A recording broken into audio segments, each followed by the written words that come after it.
नमस्कार मित्रों, माता रानी की जय हो। माता रानी सबका भला करे, सब खुश रहे, इसी मनोकामना के साथ आज हम फिर हाजिर हैं आपके लिए एक और वशीकरण विधि लेकर। तो चलिए शुरू करते हैं। मित्रों, शुरू करने से पहले अगर आपने हमारे चैनल को सब्सक्राइब नहीं किया है तो अभी सब्सक्राइब करें, साथ ही वीडियो को लाइक करें ताकि नए वीडियो की जानकारी आपको मिलती रहे। इसके अलावा आपके जीवन में कोई भी समस्या है जिसके बारे में आप गुरुजी से सलाह लेना चाहते हैं तो अभी गुरुजी को संपर्क करें।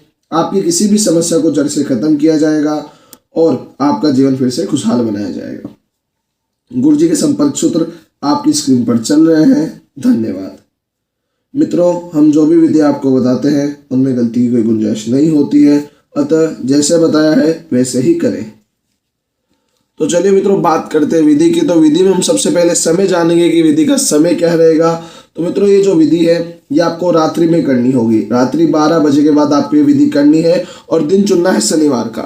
सिर्फ शनिवार के दिन आप ये कर सकते हैं और कृष्ण पक्ष के शनिवार, यानी कृष्ण पक्ष में आपको ये विधि करनी है। महीने में 2 पक्ष होते हैं, शुक्ल पक्ष और कृष्ण पक्ष। तो ये विधि आपको कृष्ण पक्ष में करनी है। कृष्ण पक्ष के किसी भी शनिवार के दिन रात्रि 12 बजे के बाद आप ये विधि कर सकते हैं। तो मित्रों, इस विधि में हम सामग्री जान लेते हैं कि विधि की सामग्री क्या रहेगी। तो सामग्री के रूप में आपको 2 सामग्री दिख रही है, लौंग और मिट्टी। मिट्टी मित्रों, आपको किसी मंदिर की मिट्टी लेनी है। आप किसी हर कहीं से भी मिट्टी नहीं उछाल सकते। किसी भी मंदिर परिसर में, आपके नज़दीक में कोई भी मंदिर परिसर हो, वहाँ से आप लगभग इतनी मिट्टी ले लेंगे। इससे थोड़ी ज़्यादा लेंगे तो कोई प्रॉब्लम नहीं होगी, पर लगभग इतनी मिट्टी आपको लेनी ही लेनी है। तो मित्रों, विधि की सामग्री ये है। विधि का समय आपको बता दें, मैं विधि की सावधानी बता देता हूँ। तो विधि की सावधानी ये है कि माताएं बहनें कठिन दिनों में इस विधि को ना करें, क्योंकि कठिन दिनों में कोई भी तांत्रिक कार्य नहीं होता है। तो कठिन दिनों में इस विधि को ना करें। और दूसरी सावधानी ये है कि मांस मदिरा का सेवन करके कोई भी पुरुष या महिला इस विधि को ना करे। अगर आपने मांस मदिरा का सेवन कर रखा है तो विधि से दूर रहे। और विधि जितने भी दिन चलेगी उतने दिन मांस मदिरा को हाथ भी नहीं लगाना है, दूर रहना है एकदम। तो ये 2 सावधानी है। मित्रों, विधि शुरू करते हैं कि विधि में हमें करना क्या क्या है।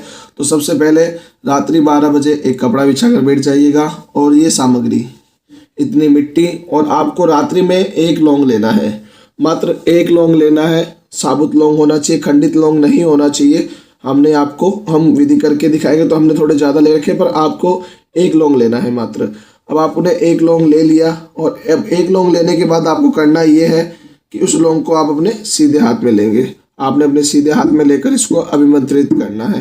मित्रों, मैं मंत्र बोल देता हूँ, मंत्र बेहद ध्यान से सुनिएगा। मंत्र काफ़ी बड़ा है और मंत्र आपने कहीं ना कहीं ये सुना होगा अपने जीवन में। हिंदुत्व में ये मंत्र बहुत बार काम आता है, पर ये तांत्रिक विद्याओं के अनुसार हमने ढाला हुआ है। तो मित्रों, मंत्र ध्यान से सुनिएगा। या देवी सर्वभूतेषु वश्यं करणी शब्दिता नमस्तस्ये नमस्तस्ये नमस्तस्ये नमो नमः। ये मंत्र आपको बोलना है। 108 बार आपको इस मंत्र का जाप करना है। मैं मंत्र फिर से बोल देता हूँ। या देवी सर्वभूतेषु वश्यं करणी शब्दिता नमस्तस्ये नमस्तस्ये नमस्तस्ये नमो नमः। 108 बार आपको ये मंत्र बोलना है। और 108 बार मंत्र बोलने के बाद ये जो आपने ले रखा है लौंग, इसको आपको इसके अंदर डाल देना है। इसके अंदर डाल देना मित्रों, मिट्टी के अंदर अच्छी तरीके से डाल देना है। रात्रि का काम है मित्रों ये। आपने सबसे पहले 1 लौंग लिया, उसको अभिमंत्रित किया और किसी भी बर्तन में डाल देना है। आप बर्तन में डाल सकते हैं मित्रों, और अगर आप बर्तन में नहीं डाल रहे हैं तो आप किसी कपड़े का भी उपयोग कर सकते हैं। पहले दिन की रात्रि का आपने काम कर दिया, अभिमंत्रित करके लौंग को इसमें डाल दिया। अब इसके ऊपर बर्तन में है तो कोई ढक लगाकर, कोई किसी भी बर्तन से ढककर इसको किसी ऐसी जगह रख देंगे जहां पर किसी की भी नज़र ना पड़े, जहां पर कोई से देखे ना या कोई इसको टच ना करे। ऐसी जगह पर रख देना। अगर आपने कपड़ा बना रखा है तो उसकी पोटली बनाकर बांध कर किसी भी जगह पर आप रख देंगे। अगर आप पोटली बनाकर रख लो तो आप अपने सिरहाने के नीचे भी रख सकते हैं। पहले दिन की रात्रि का काम आपने कर दिया है। अब आएगा दूसरे दिन की सुबह का कार्य। दूसरे दिन की सुबह उठते ही, जब आप दूसरे दिन की सुबह उठने के बाद सबसे पहला काम क्या करेंगे, आप इसमें से ये लौंग निकाल लेंगे। ये जो आपने रात भर लौंग डाल के रखी थी इसको निकाल लेंगे और इसको अपनी जीभ पर रखने के बाद 7 बार सामने वाले का नाम लेना है। आपने इसको अपनी जीभ पे रखा और 7 बार जिसका भी व्यक्ति का भी आप वशीकरण कर रहे हैं उसका नाम लेना है। क्योंकि हमने मंत्र में नाम नहीं लिया, इसमें किसी भी आइडेंटिटी में सामने वाले का नाम नहीं आ रहा है, तो हमें 7 बार सामने वाले का नाम लेना है। सुबह उठते ही आपको ये करना है। जैसे कोई लड़की रवि नाम के लड़के का वशीकरण कर रही है तो इसको अपनी जीभ पर रखकर 7 बार नाम बोलेगी, रवि रवि रवि रवि रवि रवि रवि। 7 बार ये नाम बोलना है, जिसका भी आप वशीकरण कर रहे हो उस व्यक्ति का नाम बोलना है, फिर इसे आपको ग्रहण कर लेना है। 7 बार आपने नाम बोला, उसके बाद आप ये लोग ग्रहण कर लेंगे और फिर अपने काम में लग जाएंगे। दूसरे दिन की सुबह का कार्य हो चुका है और ये जो आपने मिट्टी रखी थी इसको वहीं पे ही रखनी है जहाँ पे आपने रख रखा है, सेफ और साफ सुथरी जगह पर।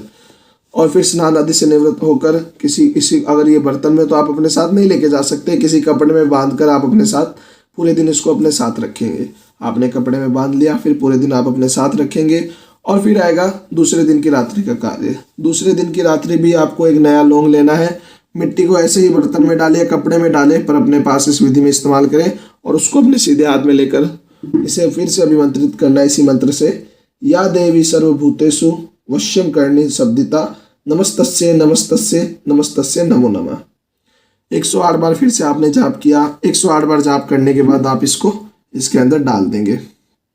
इसके अंदर डाल देंगे मित्रों, मिट्टी के पास रख देंगे लौंग को। उसके बाद इसको वहीं पे ही रख देंगे जहाँ पे आपने पहले दिन की रात्रि रखा था।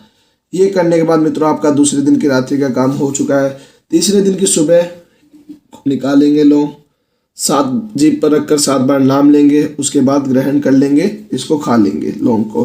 फिर स्नान आदि से निवृत्त होकर इस मिट्टी को अपने पास पूरे दिन रखेंगे और जहाँ भी जाए ये मिट्टी आपके साथ होनी चाहिए।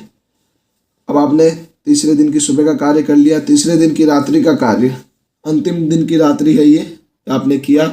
एक लौंग लिया, अभिमंत्रित किया, माफ़ कीजिएगा, इसको पहले अभिमंत्रित किया। अभिमंत्रित करने के बाद आपको वापस मिट्टी में डाल देना है। यह आपने कर दिया। और फिर चौथे दिन और अंतिम दिन का कार्य है, चौथे दिन का लौंग सुबह सुबह निकाला, 7 बार नाम लिया, जीभ पे रखकर ग्रहण किया। उसके बाद क्या करना मित्रों, आपको ये जो मिट्टी है, ये जो आपने मिट्टी ले रखी है, इसको लेके जाना है सामने वाले के पास, जिसका भी आप वशीकरण कर रहे हैं। कोई किसी का भी अगर वशीकरण कर रहा है तो उसके मार्ग में ये मिट्टी डालेंगे। जैसे सामने वाला अगर आ रहा है आपकी, वो अगर आप उसके आमने सामने है और वो उस मार्ग से आ रहा है तो आप उसके मार्ग में मिट्टी डाल देंगे। ये सारी मिट्टी उसके मार्ग में डाल देंगे। तो मित्रों मैंने इसीलिए बोला था कि आप ज़्यादा मिट्टी का प्रयोग करें, जिससे कि सामने वाले का पैर इस मिट्टी पे लग सके। आप सामने वाले के मार्ग में पूरी तरीके से ये मिट्टी डाल देंगे और उसके पैर लगने का इंतजार करेंगे। अगर वो चप्पल पहने हुए होगा तो भी असर करेगा। आप सामने वाले के घर के बाहर डाल सकते हैं। आप सामने वाला अगर आपको आता दिखे तो उसके मार्ग में डाल सकते हैं। और मार्ग में डालने के बाद जैसे ही उसका पैर लगेगा वैसे ही आपकी विधि उसके ऊपर असर होना शुरू हो जाएगी। ये जो विधि है इसमें हमने शक्ति बनाई है वशीकरण की, पहले 3 दिनों तक कार्य करके, और फिर ये जो मिट्टी है उसके पैरों के लगने के साथ ही ये शक्ति असर करना शुरू कर देगी और पूरी तरीके से सामने वाला आपके वश में हो जाएगा। जिसका भी आप वशीकरण कर रहे हैं वो पूरी तरीके से आपके वश में होने लग जाएगा, आपकी हर बात मानने लग जाएगा और जैसा आप कहेंगे वैसा करने लग जाएगा। पर मित्रों बात यह है कि विधि ध्यान से कीजिएगा। विधि ज़्यादा वैसे मुश्किल नहीं है, पर सामने वाले के जब आप पैर में डाल रहे हो तब थोड़ा ध्यान रखिएगा कि सामने वाले का पैर लगना बेहद ही ज़रूरी है। ये मिट्टी सामने वाले के चरण पर स्पर्श करना बेहद ज़रूरी है। उसी के अगर वो जब तक स्पर्श नहीं करेगी तब तक वशीकरण नहीं होगा। तो मित्रों ये जो विधि है बेहद ध्यान से कीजिएगा, बेहद अच्छी तरीके से कीजिएगा। चौथे दिन स्नान आदि से निवृत्त होकर आप ये मिट्टी लेके जाएंगे और सामने वाले के कदमों में डाल देंगे। जैसे ही वो इसके ऊपर पैर रखेगा वैसे ही आपका वशीकरण हो जाएगा। पर मित्रों शर्त यह है कि विधि एकदम सही होनी चाहिए, विधि एकदम अच्छी तरह से करनी होगी, क्योंकि विधि सही करेंगे तभी काम होगा। और गलत नीयत से बिल्कुल भी ये कार्य मत कीजिएगा, गलत नीयत से करेंगे तो आपको नुकसान हो सकता है। बाकी मित्रों विधि को लेकर अगर आपके मन में कोई शंका या सवाल है या आपके जीवन में कोई प्रॉब्लम है जिसके बारे में आप गुरु जी से सलाह लेना चाहते हैं तो बेझिझक गुरु जी से संपर्क करें। और अगर विधि करते वक्त आपसे कोई गलती हो गई है तो घबराइए मत, आप हमें संपर्क करें। हमारे संपर्क सूत्र आपकी स्क्रीन पर चल रहे हैं। इसी के साथ जय माता दी मित्रों अगर आप भी माता रानी को मानते हो तो कमेंट बॉक्स में जय माता दी जरूर लिखें। साथ ही चैनल को सब्सक्राइब करें। सब्सक्राइब करना बहुत ही आसान है, स्क्रीन पर चल रही ज्योतिष से बदले जीवन की पिक्चर को प्रेस करें। आप हमेशा के लिए हमारे साथ जुड़ जाएंगे। जय माता दी।